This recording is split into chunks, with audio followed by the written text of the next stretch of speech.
Welcome to Suman TV. నేను మీ నవీన్. ప్రస్తుతం మనతో సెలబ్రిటిక్ హోమియోపతి ఎక్స్పర్ట్ డాక్టర్ చేతన్ రాజు గారు ఉన్నారు. హాయ్ సార్, నమస్తే అండి. నమస్తే సార్. సార్, డయాబెటిక్ అటాక్ అయిన వాళ్ళు కొన్ని రకాల ఫుడ్స్ని పూర్తిగా అవాయిడ్ చేయాలి. అదేవిధంగా సమ్మర్ స్టార్ట్ అయిపోయింది కాబట్టి మామిడి పండ్లు వచ్చాయి. సో ఆ మామిడి పండ్లు ఇష్టంగా ఉన్న వాళ్ళు కూడా ఉంటారు. కానీ వాటిని అసలు నాలుకకు టచ్ చేయకూడదు అని కూడా అంటూ ఉంటారు. నిజంగా ఆ పండ్లు తినచ్చా? అంటే మామిడి పండ్లు తినచ్చా, తినకూడదా? అదేవిధంగా ఎట్లాంటి ఫుడ్ పూర్తిగా అవాయిడ్ చేయాలి? ఫస్ట్ మనం మామిడి పండ్ల గురించే మాట్లాడదాం. షూర్. ఎందుకంటే ఇప్పుడు ఎట్లా అయిపోయిందంటే రోజు ఒక 40-50 మంది వస్తారు మన దగ్గరికి. దాంట్లో 80% పేషెంట్లకు ఉన్న డౌట్, సార్ నాకు మ్యాంగోస్ ఇష్టం, నేను తినాలనా వద్దా? Yes, yes. నాకు మ్యాంగోస్ ఇష్టం, నేను తినాలనా వద్దా? తింటే ఎందుకు తినాలి, తినకపోతే ఎందుకు తినొద్దు అనేసి చాలామంది డౌట్ అడుగుతారు. అయితే ఏందంటే ఎప్పుడైతే షుగర్ వ్యాధి వస్తుంది కదా, అది రావడానికి కొన్ని కారణాలు ఉంటాయి. ఓకే. ఏంది ఆ కారణాలు? మీ డయట్లో కార్బోహైడ్రేట్లు ఎక్కువ ఉండడం వల్ల. అది కూడా ఆర్టిఫిషియల్ కార్బోహైడ్రేట్లు అంటా నేను. ఆర్టిఫిషియల్ కార్బోహైడ్రేట్లు అంటే ఏంది? చక్కెర. ఇప్పుడు చక్కెర అయితే చెరుకు రసంతో తయారు చేస్తారు కదా, దాంట్లో ఎక్కడుంది ఆర్టిఫిషియల్ కార్బోహైడ్రేట్?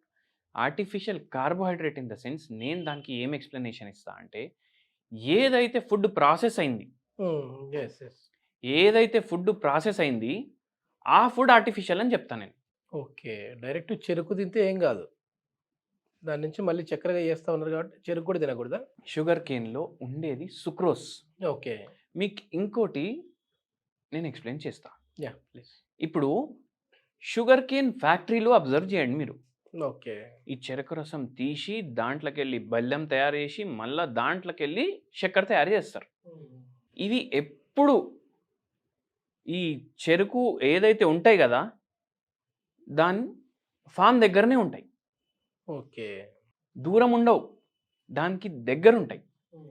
ఎందుకంటే ఒక్కసారి చెరుకు కోసిర్రు అనుకోండి, అది ఇమ్మీడియట్ పోవాలి ఫ్యాక్టరీకి. ఓకే. ఓకే. అయితే డిస్టెన్స్ ఎక్కువ ఉందంటే ఎట్లా పోతుంది? పోలేదు కదా, ఆడికి పోయినప్పుడు ఖరాబ్ అయిపోతుంది. అదే కాకుండా మీరు చూడండి, చెరుకు రసం తీసిర్రు అనుకోండి, ఇమ్మీడియట్ తాగాలి, లేదంటే పులిసిపోయినట్టుగా పులిసిపోయినట్టు ఉంటుంది. అయితే ఏంటంటే ఫ్రూట్స్ ఏవైతే ఉంటాయి కదా, దీంట్లో సుక్రోస్ ఉండదు. ఓకే. దీంట్లో ఫ్రక్టోస్ ఉంటుంది. ఇప్పుడు కార్బోహైడ్రేట్లో కూడా రకాలు ఉంటాయి. సుక్రోస్ అనేది ఏదైతే ఉంటుంది అది చెరుకు రసంలో ఉంటుంది. ఓకే. ఫ్రక్టోస్ అనేది ఫ్రూట్స్లో ఉంటుంది. అయితే ఫ్రక్టోస్ ఏదైతే ఉంటుంది కదా, మామిడికాయల్లో కూడా మనకు ఫ్రక్టోస్ ఉంటుంది. ఓకే. ఇంకోటి మీరు అబ్జర్వ్ చేయండి, ఇప్పుడు చక్కెర తీసుకొస్తారా మార్కెట్కి వెళ్ళి, ఎస్, ఎస్. ఒక డబ్బాలో నింపుకొని పెట్టుకుంటామా? అవును సార్. అది ఎన్ని రోజులు ఖరాబ్ అవుతుంది? ఖరాబ్ అవ్వదు సార్. ఖరాబ్ కాదు. ఎందుకంటే అది ప్రాసెస్డ్. ఇవి మామిడి పండ్లు తీసుకొని వచ్చినాం, బయట పెట్టినాం, రోజు 2 రోజుల్లో ఖరాబ్. 2 days కల్లా ఫ్రిడ్జ్లో పెడితే వారంలో ఖరాబ్. కానీ ఆర్గానిక్ మ్యాంగోస్ మీరు ఫ్రిడ్జ్లో పెట్టిన 2 రోజులకి పాడవడం స్టార్ట్ అవుతాయి. ఓకే. ఓకే. అయితే ఏదైతే మీరు ప్రిజర్వ్ చేయడానికి ట్రై చేస్తే కూడా ప్రిజర్వ్ అవ్వదు కదా, అవి తినొచ్చు. ఓకే. అంటే ఫ్రూట్స్ అన్నీ తినొచ్చు. ఇంకోటి ఇంపార్టెంట్ పాయింట్ ఏంటంటే, ఇప్పుడు మనం ఏది తిన్నా మనకు ఏంటంటే దాంట్లో ఉన్న పర్సంటేజ్ ఆఫ్ కార్బోహైడ్రేట్స్ లెక్క చూసుకోవాలి. ఓకే. ఓకే. అయితే ఏంటంటే ఇవి చూడ్డానికి చూస్తే ఫ్రూట్స్లో రైస్ కన్నా తక్కువ పర్సెంట్ కార్బోహైడ్రేట్ ఉంటుంది. రైస్ కన్నా తక్కువ పర్సెంట్ కార్బోహైడ్రేట్ ఉంటుంది. ఓకే. సపోటా గురించి సార్, ఎందుకంటే అసలు సపోటాని పూర్తిగా అవాయిడ్ చేయాలి అంటుంటారు కదా? పూర్తిగా అవాయిడ్ చేయాలంటారు, నేను దానికి కూడా వస్తాను. అయితే ఏమవుతుందంటే, ఎప్పుడైతే మనం మామిడికాయ తింటాం కదా, మామిడికాయకి కూడా గ్లైసిమిక్ ఇండెక్స్ ఉంటుంది. ఓకే. మామిడికాయకి కూడా గ్లైసిమిక్ ఇండెక్స్ ఉంటుంది. మామిడికాయది glycemic index rice glycemic index కన్నా తక్కువ ఉంటుంది. ఇప్పుడు ఇది ఎందుకు ఇట్లా అవుతుంది? దీంట్లో ఫైబర్ ఎక్కువ ఉంటుంది. అవును, పీచు పదార్థం. అయితే మీరు తింటే కట్ చేసుకోవాలి. ఇప్పుడు బేనిషాన్ పండ్లు తింటున్నారు, మ్యాంగో కట్ చేసుకొని ఒక కటోరలా తీసుకొని తినాలి. ఓకే. తప్పు ఏం చేస్తాం? అరే జర పులుపు ఉంది, చక్కెర వేద్దాం అనేసి ఒక చెంచా చక్కెర వేస్తాం దాని మీద. రొట్టెతో తింటాం, కర్డ్ రైస్లో కలుపుకొని తింటాం. అవును. ఆ పని చేయొద్దు. ఓకే. ఎందుకంటే ఆల్రెడీ దీంట్లో ఫైబర్ ఉంది, విటమిన్స్ ఉన్నాయి, కార్బోహైడ్రేట్స్. కార్బోహైడ్రేట్స్ ఉన్నాయి. మీరు ఇంకా ఎక్స్ట్రా కార్బోహైడ్రేట్లు యాడ్ చేస్తున్నారు. తింటే అట్లనే తినాలి, లిమిట్లో తినాలి. సగం పండు బై నేను అంతే తింటా. నేను దాని చైతన్ రాజు తర్వాత గారు అంటే తినను. Half meal. హాఫ్ మీల్ ఎందుకంటే నాకు ఇంతమంది వెయిట్ లాస్ కోసం వస్తారు, డయాబెటీస్ రివర్సల్ కోసం వస్తారు. వాళ్ళందరికీ నేను ఇది చెప్తున్నా, వాళ్ళకు చాలా మంచి రిజల్ట్స్ వస్తున్నాయి కాబట్టి నేను ఇంత కాన్ఫిడెన్స్గా చెప్తా. యెస్. అదే కాకుండా మీరు ఒకటి చెప్తా మీకు. ఒక పేషెంట్ వచ్చింది మన దగ్గరికి, కొంచెం సెలబ్రిటీ లెవెలే. ఎట్లా అంటే ఆయన ఏం పని చేస్తాడంటే పెద్ద పెద్ద కేటరింగ్లు చేస్తాడు. అయితే ఆయన ఏమన్నాడంటే ఒకవేళ పెళ్ళి బడ్జెట్ 3 కోట్ల కన్నా తక్కువ ఉందంటే నేను అది తీసుకోను. ఓకే. హైయెస్ట్ నేను చేసిందంటే 45 కోట్ల పెళ్ళి చేసిన. మళ్ళీ నేను తిరుగుతూనే ఉంటా లోకం. ఇది ఈవెంట్ ఆర్గనైజర్ అండి? Only catering. Caterings? Only catering. మళ్ళీ ఈ పేషెంట్ మన దగ్గర పూణే నుంచి వచ్చింది. ఓకే. ఓకే. అయితే ఏమవుతుందంటే ఈ పేషెంట్కి ఫంక్షన్లు ఉంటాయి. ఇంకా ఈయన ఓన్లీ ఇండియన్ పెళ్ళిళ్ళు చేయడు. ఓకే. కేటరింగ్ బయట పెళ్ళిళ్ళు కూడా చేస్తాడు. అయితే ఏమైందంటే ఇప్పుడు కేటరింగ్ చేస్తే అన్నీ టేస్ట్ చేయాలి నేను. ఇండియాలో చేస్తే పరేషాన్ ఏంటంటే వీళ్ళు ఎంత పెద్ద బుఫే పెడతారంటే ఒక్కొక్క బుక్క అన్నిట్లకెళ్ళి తినేటప్పటి వరకు నా కడుపు నిండిపోతుంది. నేను అక్కడ తినాలని తినను ఇష్టపడి, అట్లా అయిపోతుంది. నెలలో ఒకవేళ సీజన్ స్టార్ట్ అయిందంటే నెలలో 40 రోజులు తినాలి నేను బయట. అంటే ఆయన ఏమంటున్నా అంటే అంత బిజీ ఉంటా నేను, ఒక్కొక్కసారి 2 పూటలు అవుతుంది. మళ్ళీ ట్రావెలింగ్ కూడా ఫుల్ ఉంటుంది నాకు. అట్లా ఆయనకు వెయిట్ ఫుల్ పుటాన్ అయిపోయింది. షుగర్ వ్యాధి వచ్చింది. మళ్ళా దాని తర్వాత ఆయనకి ఏమైందంటే కాళ్ళు ఉంటాయి కదా, కాళ్ళ తిమ్మిళ్ళు కూడా స్టార్ట్ అయ్యాయి. ఓకే. ఓకే. నిద్ర ఉంటలేదు సరిగా. అయితే ఈ పేషెంట్కి మనం కొన్ని డయట్ మోడిఫికేషన్స్ చేసినాం. ఓకే. ఏం తింటారు మీరు అంటే చపాతీ 2 పూటలు తింటా, ఒక పూట నేను రైస్ తింటా. టిఫిన్ తినారా అని అడిగినా నేను. మనకు ఏంది, మనం పేషెంట్ నోట్లోకి వెళ్ళి అన్ని మాటలు తీయడానికి ట్రై చేస్తాం. అయితే ఆయన ఏమన్నాడంటే సార్ మేము మహారాష్ట్రలో ఉంటాం, మాకు ఇట్లా టిఫిన్ అంటే అటుకులు తింటాం, వడాపావులు తింటాం, అవి ఎక్కువ తినొద్దు అనేసి మాకు డాక్టర్ చెప్పిండు. ఓకే. ఓకే. అందుకే మేము చపాతీలే తింటాం మార్నింగ్ కూడా ఓకే అనేసి అన్నాడు. సరే ఒక పని చేయండి, చపాతీలు ఆపండి, జొన్న రొట్టెకి షిఫ్ట్ అవ్వండి. 2 పూటలు మీరు చపాతీ తింటున్నారు, 2 పూటలు మీరు జొన్న రొట్టె తినాలి. ఓకే. మళ్ళీ నేను తినేది కూడా తక్కువ సార్ అన్నాడు. ఎన్ని చపాతీలు తింటారంటే మార్నింగ్ 2, ఆఫ్టర్నూన్ 2. సరే మీరు అట్లా తింటారు కదా, దాన్ని సగం సగం చేయండి. నైట్ మాత్రం మీరు ఏం చేయండి అంటే మీరు ఫ్రూట్స్ తినండి అని చెప్పిన. ఓకే. మళ్ళీ ఫ్రూట్స్ తిన్నాక డిన్నర్ ఏం తినాలి అని అడిగిండు ఆయన. ఇంకా డిన్నర్ ఎందుకు, ఫ్రూట్సే డిన్నర్ అని. ఓకే. ఆయనకు మన దగ్గర 3 years వాడి ట్రీట్మెంట్. 3 years. షుగర్ రివర్స్ అయింది, 30 కిలో వెయిట్ తగ్గింది. 30 కిలో వెయిట్ తగ్గింది. మళ్ళీ ఈ తిమ్మిళ్ళు మంటలు ఇవన్నీ 4 నెలల్లో పోయినాయి. ఓకే. స్టార్టింగ్లోనే నిద్ర సరిగా రాకపోతుండే, నిద్ర మంచిగా రావడం స్టార్ట్ అయింది. మళ్ళీ నాకేం అడిగిండు ఆయన, ఇప్పుడు మళ్ళీ సీజన్ వస్తే ఏం చేయాలి నేను, 6 నెలలు అయితే సీజన్ నడుస్తుంది కదా, అప్పుడు చూద్దామని చెప్పిన. మళ్ళీ సీజన్ వస్తే నేను ఏం చెప్పినా, ఇప్పుడు ఒక చెంచా తింటున్నారు కదా, ఆ చెంచాలో సగంలో సగం మీరు తినేసి చూడండి, మీకు టేస్ట్ అర్థమవుతుందా లేదా. టేస్ట్ కోసమే కదా, చెంచా మొత్తం తింటున్నాము కదా, దాంట్లో సగంలో సగం చేయండి. మీకు టేస్ట్ అర్థం అవ్వకపోతే మళ్ళీ ఇంకో కొంచెం క్వాంటిటీ పెంచేసి చూడండి. ఓకే సార్ అని చెప్పింది.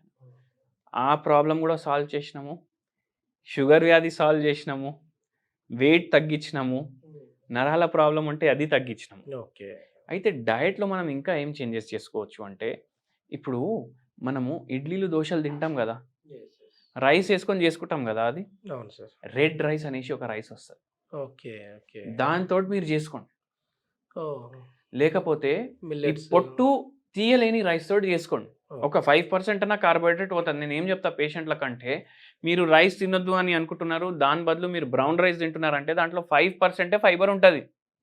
అది తిని కూడా ఏం లాభం, ఒక పూట ఇంత వైట్ రైస్ తినండి, మీకు కూడా హైగా అనిపిస్తుంది, అరే నేను ఇవాళ రైస్ తిన్నా అనేసి. కానీ దాని బదులు మీరు ఏం చేయండి అంటే జొన్నలు, రాగులు, కొర్రలు, వీటితోటి ఉప్మా, ఇడ్లీ, దోశ ఇవన్నీ చేసుకోండి. ఇంకోటి వెరీ ఇంపార్టెంట్ ఏంటంటే నూనె ఎక్కువ వాడొద్దు. మనం అందరికి చెప్తాం, వాళ్ళకి ఏమని అర్థమవుతుంది, అరే సార్ ఏమంటుండు ఫ్రైడ్వి తినొద్దు అని అర్థం చేసుకుంటారు. కానీ ఏంటంటే మీరు సాంబార్ వండిన తర్వాత, మీరు చట్నీలో పోపు పెట్టిన తర్వాత ఇట్లా తేలొద్దు నూనె. ఓకే. ఓకే. ఇట్లా తేలొద్దు. తేలుతుందంటే దాని అర్థం ఏంది, మీరు నూనె ఎక్కువ వాడుతున్నారు. ఎక్కువ వాడుతున్నట్టు. ఓకే. ఈ పేషెంట్కి కూడా అదే ఎక్స్ప్లెయిన్ చేసినాం. మళ్ళీ ఇంకోటి కూడా చెప్పినాము, అంటే ఇది వెయిట్ లాస్ అవ్వాలనుకునే వాళ్ళకా, లేదంటే డయాబెటిక్ కంట్రోల్ చేసుకునే ఇది వాళ్ళకా? షుగర్ వ్యాధి వాళ్ళకి కూడా పనిచేస్తుంది. ఓకే. ఎందుకంటే మనం కొంచెం దిమాగ్ పెట్టుకోవాలి, ఎక్కువ నూనె పోతుందంటే ఇన్సులిన్ రెసిస్టెన్స్ స్టార్ట్ అవుతుంది బాడీలో. యెస్. యెస్. యెస్. యెస్. అందుకే ఇవన్నీ మైండ్లో పెట్టుకోండి. అదే కాకుండా వెయిట్ లాస్ కోసం కూడా హెల్ప్ చేస్తుంది. యెస్. మళ్ళీ ఇంకోటి ఏంటంటే నూనె మీరు ఎఫోర్డ్ చేయగలుగుతారంటే అవకాడో నూనె వాడండి. ఓకే. ఓకే. చాలా హెల్త్కి మంచిది. అది వాడితే కూడా జర లిమిట్లో వాడాలి. అరే హెల్త్కి మంచిది డాక్టర్ చేతని చెప్పిండు 1/2 కిలో వేసుకుంటా కూరలో అంటే నడవదు. ఓకే. ఎంత వాడాలి అంతే వాడాలి. పోపు పెడుతున్నారు, తక్కువ నూనెలో పెట్టండి. ఓకే. అండ్ వెరీ ఇంపార్టెంట్లీ ఏంటంటే మీరు అవకాడో ఎఫర్ట్ చేయలేరు అనుకోండి, ఆలివ్ ఆయిల్ తీసుకోండి. అది కూడా నేను ఎఫర్ట్ చేయలేను అనేసి చాలామంది అంటే కొబ్బరి నూనె వాడండి, కొబ్బరి నూనె మంచిదంటారు. చాలా మంచిది. ఓకే. సో ఇట్లా మీరు కొన్ని ఈ చేంజెస్ చేసుకోవాలి. సూపర్. వెరీ ఇంపార్టెంట్లీ ఏంటంటే చింతపండు ఉంటుంది కదా, హ్మ్. హ్మ్. చింతపండు దాని పులుసు మీరు రెగ్యులర్ తీసుకున్నారనుకోండి, హ్మ్. ఏదైతే కార్బోహైడ్రేట్ అబ్జార్బ్ అవుతుంది కదా బాడీలో, హ్మ్. అది తగ్గుతుంది. ఓకే. ఎందుకు, చింతపండులో ప్రాపర్టీస్ ఉంటాయి, కార్బోహైడ్రేట్ అబ్జార్బ్ చేయకుండా కొద్దిగా లిమిట్ వరకు చేస్తుంది. ఆల్రెడీ మనం కూడా కార్బోహైడ్రేట్ తక్కువ తీసుకుంటున్నాం, డైలీ చింతపండు పులుసు తీసుకుంటున్నాం, ఏమవుతుంది, ఇంకా తగ్గుతుంది ఆ అబ్జార్ప్షన్. ఇప్పుడు పాతకాలంలో అందరు ఏమంటుండే, అరే తిన్న తర్వాత జర రసం తాగు, లేదంటే తిను జర కొంచెం. కలుపుకొని తిను అవును. అని చెప్తుండే కదా. Yes, దాంట్లో yes, ఏముంటుంది, yes. చింతపండు ఉంటుంది. హ్మ్. అట్లా ప్రతిదీ సైంటిఫిక్ గానే జరుగుతా ఉన్నాయి అప్పట్లో. అన్ని సైంటిఫిక్ గానే జరుగుతాయి సార్. హ్మ్. మనం దాన్ని మార్చేసి ఫుల్ నూనె వేసి, Fast ఇప్పుడు foods అనేసి. ఇంకోటి చెప్తా మీకు, హ్మ్. ఒక్కసారి మీరు ఆలోచించండి, ఇప్పుడు ఇంతమంది బ్యాచిలర్ ఉంటారు కదా, వాళ్ళు వండుకొని తిన్నా వాళ్ళకి టేస్ట్ రాదు. అయితే ఏం చేస్తారు, రైస్ పెట్టుకుంటారు, కర్రీ పాయింట్ పోయి కర్రీలు తెచ్చుకుంటారు. ఆ కర్రీ పాయింట్ టేస్ట్ నాలుక పట్టేసిందంటే మళ్ళీ మీకు వండుకొనే ఇష్టం కూడా ఉండదు. ఎందుకంటే వాడు కిలోలో ఎంత ఉప్పు వేస్తాడు అంటే ఉప్పుకి మన నాలుక అట్రాక్ట్ అవుతుంది. టేస్టింగ్ సాల్ట్ కూడా కలుపుతా ఉంటారు కదా. టేస్టింగ్ సాల్ట్ కలుపుతారు, కర్రీలో ఏం నూనె వాడతారో తెలియదు, ఇంత నూనె వేస్తారు. ఎందుకంటే వాడు ఓపెన్ పెడతాడు, మళ్ళీ ఎండాకాలం తొందర ఖరాబ్ అవుతుంది కదా, అందుకే నూనె ఫుల్ నింపుతాడు, కలర్లు వేస్తాడు. మనం వండుకుంటే ఆ కలర్ రాదు. అందుకే ఇంట్లోనే వండుకోండి, ఇంట్లోనే తినండి. ఓకే. మొత్తానికి మన ఫుడ్ గురించి చెప్తూనే మీరు హోమియోపతిలో దీనికి ది బెస్ట్ మెడిసిన్స్ ఉన్నాయంటారు. అంటే పూర్తిగా రివర్స్ చేసుకోవచ్చు. ఇప్పుడు ఈయన పరిస్థితి మీరు చూడండి, మొత్తం రివర్స్ అయింది. మళ్ళీ ఇంకోటి ఏంది అంటే టైం టేకెన్ అంటారు కదా ఇప్పుడు హోమియోపతి. ఎందుకంటే మీ మాటల్లో మీరే చెప్తా ఉన్నారు, అవును 3 సంవత్సరాలు పట్టింది అని అవును. అంటున్నారు. ఇప్పుడు కొందరు పేషెంట్స్కి 6 నెలల్లో కూడా రివర్స్ అవుతుంది. ఓకే. Patient to patient. ఇప్పుడు జరా ఇది కాంప్లికేటెడ్ ఉండే. మళ్ళీ ఇంకోటి కూడా చెప్తా, టైం పట్టింది, టైం పట్టొచ్చు, కానీ ఇప్పుడు వేరే మందులు వాడితే మీరు లైఫ్ టైం వాడాలి కదా. మందులు లైఫ్ టైం వాడడం టైం టేకింగా, 2 ఏండ్లు వాడడం టైం టేకింగా, ఏది ఫాస్ట్ మీరు చెప్పండి. 2 ఏళ్ళు వాడి వదిలేసేయడమే బెస్ట్ కదా. అవును. ఇదే ఫాస్ట్, వేరే కాంప్లికేషన్స్ రావు కదా సార్. వేరే కాంప్లికేషన్స్ రావు. మళ్ళీ ఇంకోటి ఏంటంటే మా పాపకు కూడా జలుబు వచ్చినా, దగ్గు వచ్చినా, ఏదొచ్చినా మేము హోమియోపతి మందులు వాడతాం. ఓకే. వేరే మందులు వాడడం మేము హోమియోపతి మందులతోటి మా పాపకి టైఫాయిడ్ కూడా తగ్గింది 2 రోజుల్లో. అయితే ఫాస్ట్ గానే క్యూర్ అవుతా ఉంది. మరి ఎక్యూట్ రోగం ఉంటుంది, క్రానిక్ రోగం ఉంటుంది. ఎక్యూట్ రోగం అంటే వస్తుంది, తొందరగా పోతుంది, లేకపోతే మనిషిని తీసుకొని పోతుంది. అంటే ఇప్పుడు కోవిడ్ ఎక్యూట్ ఫాస్ట్గా వచ్చింది. ఎవరైతే బతికినరు వారం 10 రోజుల్లో సెట్ అయిపోయినరు. ఎవరైతే లేరు వాళ్ళని తీసుకొని వెళ్ళిపోయింది రోగం. క్రానిక్ రోగం ఏంటంటే మెల్లగా పెరుగుతుంది బాడీలో. అది పీక్స్ పోవడానికే ఎన్నో ఇయర్స్ అయిపోతుంది. మళ్ళీ దాన్ని తీయడానికి అందుకే కొద్దిగా టైం పడుతుంది. అట్లా ఓకే. మొత్తానికైతే కన్క్లూజన్ ఫ్రూట్స్ అయితే హ్యాపీగా తినొచ్చు. కానీ ఒకేసారి ఏదో తినమన్నారు కదా అని చెప్పేసి ఎక్కువ తినకూడదు. ఒక మీల్ సో ఫ్రూట్ మీల్ పెట్టుకోవాలి. ఒక meal. Okay. Okay. Thank you sir. చాలా మంచి ఇన్ఫర్మేషన్. ఎందుకంటే సమ్మర్ టైమ్‌లో కాబట్టి చాలామంది గూడా ఈ మ్యాంగోస్ మీద ఇష్టం ఉన్న వాళ్ళుంటారు. సో అక్కడ వచ్చిన కమెంట్‌నే నేను మీకు క్వెషన్ రూపంలో అడిగానండి. Thank you sir. Thank you.